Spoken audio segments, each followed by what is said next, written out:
Welcome to PFF. I'm Connor Price. I'm here with senior analyst Austin Gayle. Today we're continuing our State of the Franchise series with the Kansas City Chiefs. Breaking news today, Tyreek Hill will not be suspended. What impact does that have on the Chiefs heading into 2019? It's massive. You look at it, some people were saying a 4-game suspension, 8-game suspension potentially, calling Mecole Hardman a pick that could replace him. There was no one replacing Tyreek Hill in this offense if he was suspended. He's great in the slot, very versatile. He was a great deep threat, obviously very quick, very fast.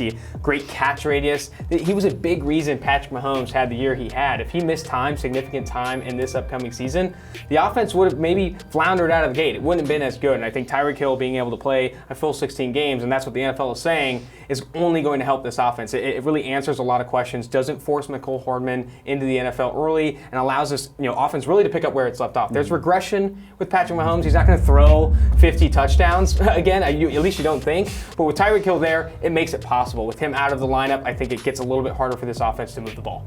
Yeah, I couldn't agree more. They lost Justin Houston, they lost Dee Ford, but they went ahead and replaced him with Frank Clark. What do you think that does to the pass rush heading into the 2019 season? Well, you're not going to find a guy that loves Frank Clark more than me here at PFF. I really like what he can do to offensive tackles. You saw him bully the Oakland Raiders and Colton Miller last year, Arizona Cardinals. When San Francisco 49ers, even against Mike McGlinchey. Frank Clark had a sneaky good season last year, a good pass rusher. But I'm glad you brought up both names. You got Justin Houston, though aging, produced at a high level for this Chiefs defense last year, and so did Dee Ford as part of a career year. Losing both of those guys and replacing them with just Frank Clark is going to have a negative impact. Of course, you have Chris Jones there in a contract year. I think Chris Jones is going to have a ton of success again in 2019. They have a ton of pass rushing talent with Clark and Jones, but losing Houston will have an impact. I don't think this pass rush will be as good as last year, I will say that.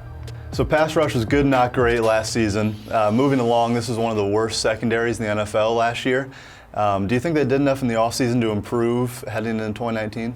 The short answer is no. I mean, Steven Nelson was their best cornerback last year, and they lost him in free agency. They added Juan Thornhill in the draft out of Virginia, a second-round pick who we like, very versatile, can play in the slot, free safety. He even played outside cornerback for a time at Virginia. There's options there. But starting Bashaud Breeland, Travarius Ward, even with Kendall Fuller in the slot, this secondary is a weakness for this team. It was a weakness last year, and I think going into 2019, it'll be a weakness again. Fortunately for them, with Tyreek Hill, they're going to put points on the board, but when you go against some of those teams that are also very good throwing the football, they could get torched and lose what would be, a high-scoring battle.